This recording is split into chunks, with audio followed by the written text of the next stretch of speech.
Good evening, Colonel John Polidoro. Excited to have you on, sir. I definitely appreciate you coming on and spending the time with us. How are you doing this evening, sir? I'm doing great, and I appreciate the opportunity to talk to you a little bit tonight. Yes, sir. We appreciate you being on. And I kind of want to get in, first of all, get into um, what got you interested in the military, kind of your background and those early on experiences. Okay. A little bit about me. I was born and raised in a little small town, North Kingstown, Rhode Island, and pursued an education at the United States Naval Academy just because I heard it was hard. I had zero members of my family in the military. I had no military background. I had no military exposure, but I thought I wanted an engineering degree, which I ended up getting. Um, and the Naval Academy was a difficult place to get that, so it was a challenge and I decided to go after it. It wasn't until my um, junior year when you do approach mode and go out and get exposed to the submarine force, the surface navy, um, the air wing, and the Marine Corps, where I decided this is something I want to do. And the Marine Corps in particular had a specific draw to me because it was more people oriented instead of technical skills, and although they're important, or certain types of functions and departments that land ship in the Navy, which is, like I said, important. So I ended up going to the Naval Academy in 1989, graduated in 1983, selected the Marine Corps, and out of there I was assigned as a armor officer, a little smaller community, more difficult to get into um, than some of the other military application specialties. And that kind of just opened up everything for me where I ended up going over the next 29 or so years that I served. Oh, outstanding. And I kind of hear that with the Marines as well. Kind of those like infantry groups are a little bit harder to, a little bit more. Yeah, there's a barrier to entry than most of the other areas. Yeah. Yeah, I really chose armor at first because of the size. There's only at that time now. Tanks are no longer in the Marine Corps. So you know you're getting old when your military activity, especially doesn't exist anymore in your branch of service. But at that time, there's only 24 tank platoon commanders in the Marine Corps. So it was one of Wow. those 24, and then over time, there's only 8 company commanders at a time, 2 battalion commanders, and then after that, you're normally out of a job when you're in the West. So it was definitely a challenge, but definitely worth it in my opinion. So definitely a small pool to pick from Small and pool, probably a competitive pool as well. very So much so. wow. And so your experience with the Marine Corps, you said it was more people oriented. So how were you able to use your leadership style to be able to work your way into that more people oriented atmosphere? Well, I'll be quite honest with you. You just have to be who you are and be authentic and be true to yourself on what you believe in and understand anything you do in the military is more people focused than your tactics, your equipment, or anything else. It's about the people you work with. And if you're an officer and you're in a leadership position, well, that's true if you're a staff NCO or an NCO as well. If you're in that leadership position, you have to understand that it's mission first, but people always. And it's about that thing. That really enabled me to go long past my longevity as a tank officer was because you're normally gone at lieutenant colonel. I retired as a senior colonel with a lot of years having wonderful experiences based upon the Marine Corps choosing and putting me in places where they have the most impact. In their opinion, I guess it kind of worked. Awesome. Yeah. That's awesome. Definitely get to those senior positions and as a colonel, I mean to work into that position, how was that evolution throughout as far as like the leadership Sure. perspective? So I guess I can answer that question rising through ranks on the way you have to modify or enhance your leadership approaches and techniques based upon the level you're at and impact you're going to have. I would say as a younger company grade officer, lieutenant, second lieutenant, first lieutenant, captain, it was a tactical level. I only had 16 people. I had to focus on it. And then I grew up to a company which was 81 at the time. And you really focus down and with your the individuals that you know you're going to lead into life or death situation. And it's a really small family. You focus on your family and you fight as a family in a very small unit. When you when I got into the field grade ranks, the junior field grade ranks, which would be the major and lieutenant colonel, I became a higher level where I protect the organization, and I had to do things that could benefit a battalion, a brigade, up to even First Marine Expeditionary Force as a planner. I'm thinking about the organization a little bit differently. Same thing about focusing on the people, but on protecting that unit so that the unit can get all the manpower, all the training, all the resources necessary to achieve their fight, achieve their objectives. As a colonel, it's considered the senator ranks of the Marine Corps. You become more of a um, institutional leader. We're talking about the good of the service and serving at levels where you can impact the effectiveness of the troops. You're still focused on the people, but you focus on different things to accomplish what can best benefit them because of the level you're at.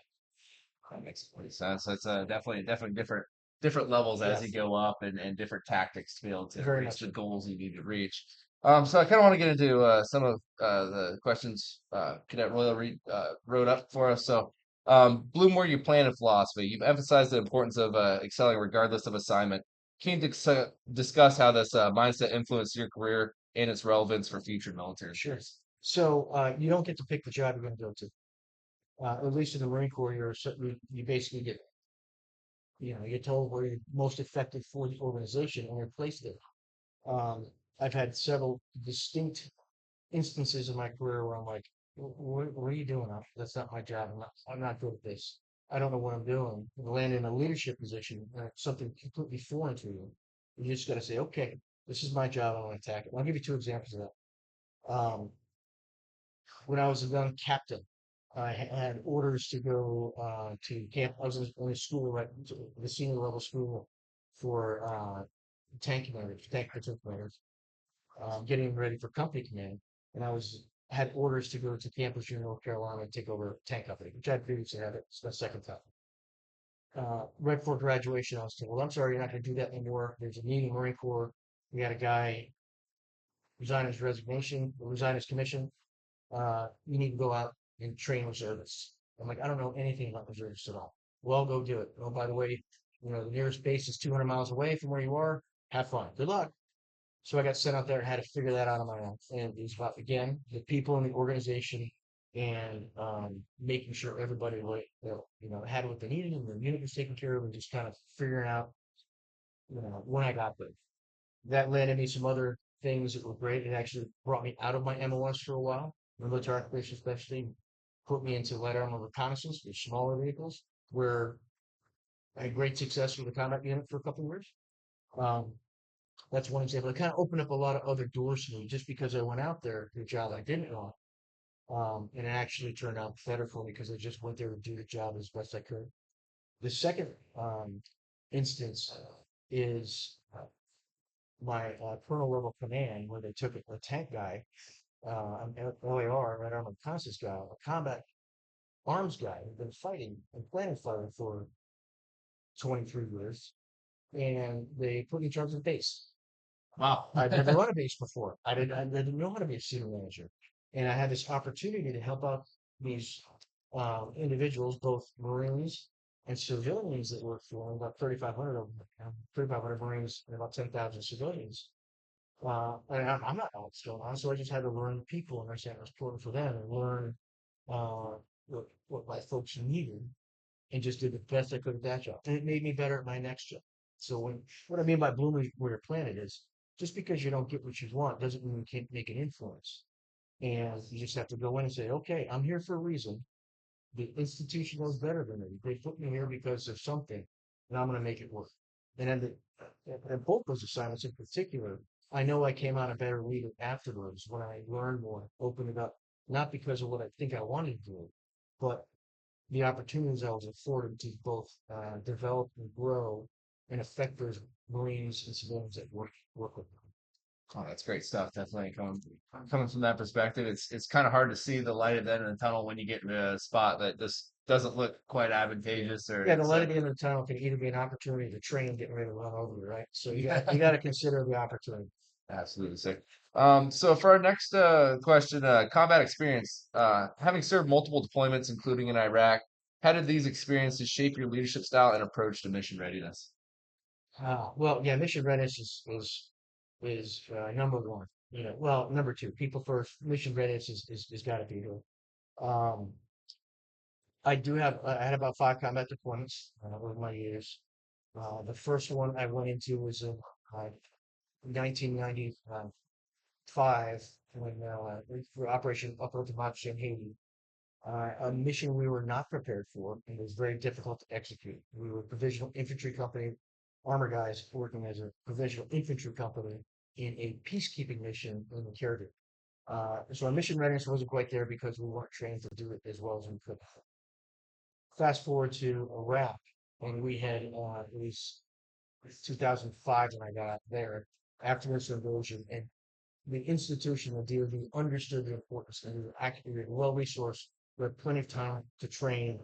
We stabilized the members of our unit much earlier than I'd seen before in order to accomplish that and train together and get ready for that. And the accomplishments of the unit were second. Excellent. We performed very well. And it doesn't have to be, of course, it had to do with my battalion commander that I was working with at the time. But the readiness is really the key to going on. You've always got to prepare. You got to train. You got to train. Um, and I think that the hardest time to maintain that mission readiness, mission focus, is when you have a period of peace. When you do have that period of peace, uh, resourcing generally gets low, focus is sometimes off, and the urgency for a unit to maintain that high level of mission readiness is a little bit lower. Um, so I think we're going to have that problem in the future. Um, I think there may be a drawdown on resourcing, maybe. And I know we're having a problem with crew right now across the military. But you can still do more with less. If you have the right focus, you can find creative ways to overcome that to maintain mission readiness. In the early 90s, when I first came in, there was a very small budget for the DoD. When my first battalion field exercise, which would normally be 54 tanks, we did on a golf course in Camp North Carolina, a golf course, because we Oh, couldn't wow. pay for fuel. Really? We could, yeah. And I learned that lesson. I learned from that, a great lesson that, hey, just because you don't have it doesn't mean you can't focus on that mission goals. And you need that. And you need to drill, train, and it needs to be a priority, even when you're not facing a deployment or that kind of thing.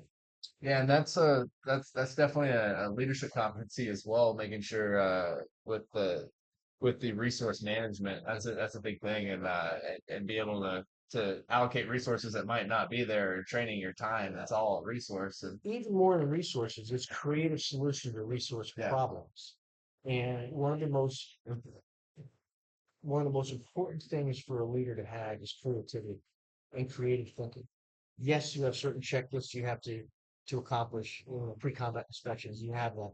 Yes, there are certain maintenance requirements that must be done before, during, and after checks for the preventive preventive maintenance checks and services (PMCS). Those things have to be done when you're faced with the situation, you're not allocated what you need, or you just don't think of it, can't find it.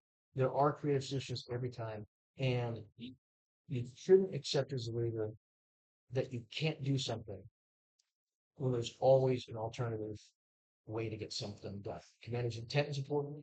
If you can't meet the exact letter of the law, as long as you get to that intent, you can find ways around it.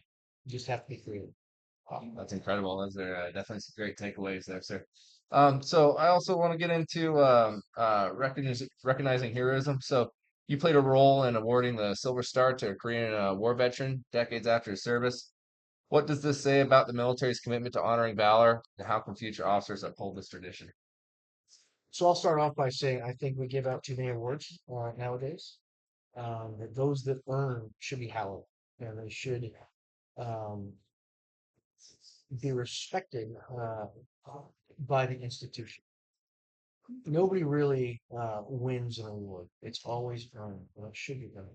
And when those individuals achieve a level of recognition, it always has to be done. Now, a medal is not necessarily the only way you can do this. There's other ways to do it, a whole bunch of other ways. Certificate accommodations, meritorious mass, just an attaboy at a company formation. You've got to reinforce those exceptional things that um, our service members do all the time. Um, it's really important. You always should praise in public or reprimand in private. That's how it has to be done. And it really does make a difference. Do some people, show off their awards like it's, look who I am? That doesn't define a person. Not at all. Rewards have nothing to do with it. But it is important to single out recognition and recognition. Absolutely. And I'm there with you for sure, making sure that, and that's something you hear even in our level is like praise in public, reprimand in private. And it's very important, right? It is. For the morale of the group and making sure like that's some of the little stuff that keep that retention. We're talking about retention and as a military officer it is. I will say though, like I said, I think when I was in, we give out too many awards Mm. because it's the same thing. If you give them out, for doing your job, which sometimes happens, I don't believe in end of tour award, which some people get. Um, it becomes an expectation, and that expectation is never anything. Because somebody shouldn't, do their job just get an award at the end. They should do the job because it's the right job and doing the right thing. The recognition is secondary, and you can instill that in your people, your Marines and the airmen. You can absolutely instill that. Yeah, that mission first mentality Right. and then recognition later. Right. It's awesome. Um, so speaking of building those resilient teams, during your command at Camp Pendleton, initiatives like spiritual fitness fair were introduced to enhance resilience.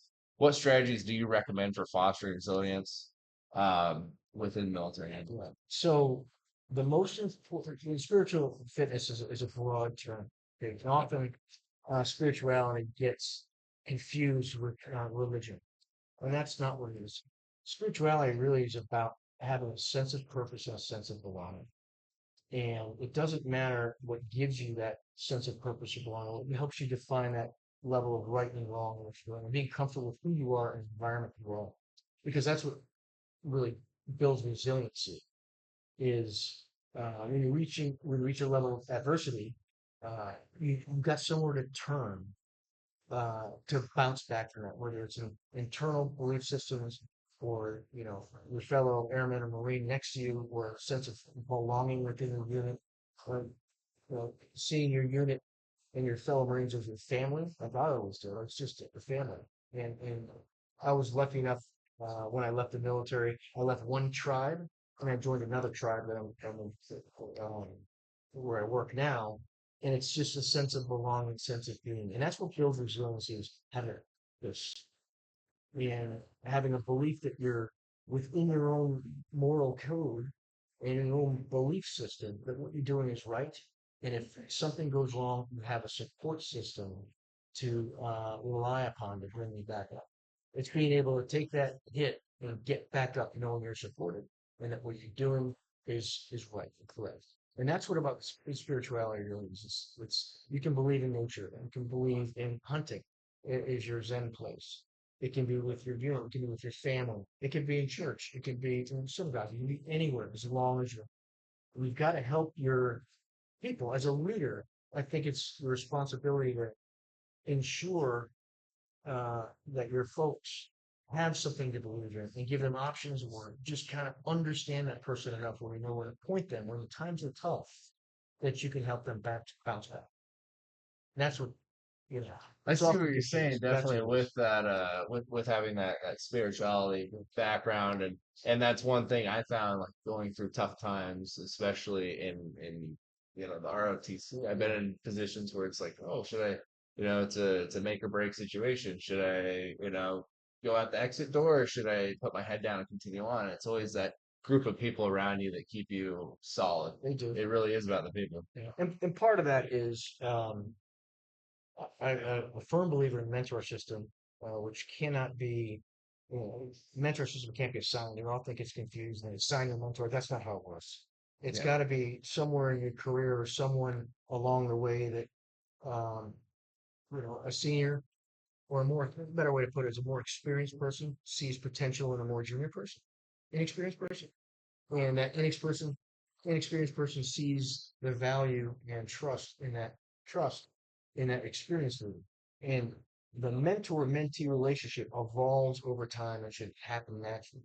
So, you know, more inexperienced officers coming up should be looking for that senior officer that they see always shoots straight through them, trust them, tells them they're doing well, tells them they're not doing well at the same time, but gives them a path to get to the right place. And that as a senior, you're always looking for your more inexperienced person. It's like, ooh, that guy's got spark. That person right there has really got potential to be great. They don't know it yet, and I'm going to help them find and you reach out and you tag them. And if the junior doesn't take it, well, they don't take it. And if the senior doesn't take it, well, that doesn't happen. But that's then there's no there's not a mentor mentee relationship, but a teacher student, which is a little bit different. That's okay too. But I think that mentor system really helps to build that spirituality I was talking about, the sense of belief in the home, helps mold that less experienced individual into the maximum potential. Yeah, absolutely. And I definitely developing people not only just professionally but Sure. personally as well, having that mentor that mentor figure in their life. And then in our organization, particularly in the military, the jobs I go to, I work at a bar and I don't have a mentor at the bar, right? Yeah. But in the military, you got to have that person there. Because just there's so many intricacies of what we're learning between leadership and I'm sure we'll get into some technical stuff as we commission, but it's really is Yeah. having that person to look up to and pave the way for you. Yeah, the application of military force is complicated, but it's not complex. And there's a lot of everything interweaves together. I don't think interweaves are words. But everything kind of blends together, and you just have to know how to assemble the pieces. So it's not complex. Human relationships are complex, and the personal side of being a leader in the military is the most difficult thing you can do. And it is not, some people say, hey, leaders are born. No, they are not. They are developed. I can tell you, you can develop that skills, but it's got to remain your focus as your people. I know I've said that a couple of times, but it's a complex skill that takes a lot of failure until you get it right.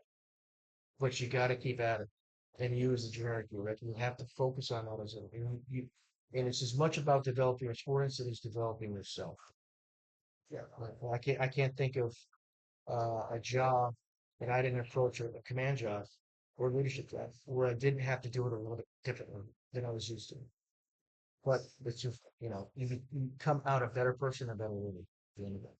Yeah, absolutely. Yeah, that self development, making sure that, especially in these positions, I mean, even my perspective coming in, I've only been doing ROTC for about 3 years, but you didn't know there was going to be so much of that human aspect to this, and there really is. I mean, there's these little intricacies you got to deal with and work through, and it's really really interesting, that's for sure. So, I can tell you, I developed the most, I think, with most leaps and bounds, and knew what I was doing later. When I was a lieutenant as a platoon commander, my platoon sergeant was the one who trained me the most on how to be more effective. Not my battalion commander, not my company commander, but my right hand man. That I came out of the Naval Academy thinking I knew everything. Went out and reported. And my gunny, love the guy to death, Tim Parker. Talked to him today still a good friend of mine. Told me, okay, sir, we can do it your way, or I can maybe take another way that would work a little bit more effectively. Or are you sure you really want? He was, it was always that relationship. And he knew who the guy in charge was, but I didn't go in there saying I was the guy in charge. And to get in that position, you have to earn it and not expect it. So it is complex. It takes a long time. We gotta you again as a generic you is listen to those around you, regardless of rank, but the ones with the experience that can help you develop. And the good folks are going to take the time to help you out, whether you ask for it or not. You just have to realize the situation where you should. sir, definitely listen to your people. No, absolutely. That's one of those great things. And I actually got a question too, as you being a cadet in the Naval Academy. How do you feel as if being a cadet, did you feel like that prepared you well for active duty and commissioning? And kind of get built a good leadership foundation. Oh yeah, a great. It gives you the dictionary, but it doesn't give you the slang on how to talk. Right? It's the same basic idea. It gave basic knowledge, very basic level of understanding of the structure, organization, the heritage. Uh, but the most development again, great preparation, but you really learn once you get out and face it. Um, it it does not give you competency when I was there. It's just an understanding level. Competency is through experience, and you got to get out and do it. But it is a great base. All right, you'll come out well educated, well understanding of the system and organization. Um, once you commission and get an active duty or reserves or whatever it works today, um, it's not going to be what we expect. It's a lot different for the better. Um, but you have to go in humble and you have to go in with eyes and ears open and understand that a newly commissioned second lieutenant has a lot to know, and that's your time to learn. Okay, it's different once you're first lieutenant. Now you've got experience. Now you're expected to know something, and then as you move up the ranks, you're expected to know a little more. So use that time uh, to develop. All right, you've got yes, it's a great program. You do get basic skills, but the good stuff comes afterwards. Sir. So definitely going with open mind, Yeah. ready to learn. Yep. Check your ego. Don't go in with a big ego. That sounds I've heard that across the board. Yeah. Don't go Listen to into senior NCOs. the NCOs will not respect you, and they'll respect the rank. They're expected to respect the rank. You need to earn the respect of the man or the woman is different. You got to earn it. So you got to understand that what you're doing over those years. You'll get the respect over time as you understand how your people um, work and how the organization works, and you get a better feeling once you get the human relationships developed a little bit further. Remember, yep, once you get commissioned, they'll respect the rank, but not you. So you as an individual have to earn it. Sir. Definitely a lot of themes we're hearing throughout this entire podcast. Don't go in there with a big ego. You got to earn respect. We've heard that from our Lieutenant Colonel Over, our detachment commander. So just a lot of great stuff you've been saying here, sir. Is there any other final remarks you'd like to make? No, I Maybe. just if anybody hear this is in the program. Best of luck to you. I am very encouraged to see find young men and women calling, answering the call to nation and service. And I really would love to see the things you're doing over the years. I know I miss it. Well, I miss the people. So best of luck to all of them. Yes, sir. Well, we appreciate having you on, and we uh, we do appreciate the time. Thank you, sir. Thank you much. Appreciate it. Thanks, sir.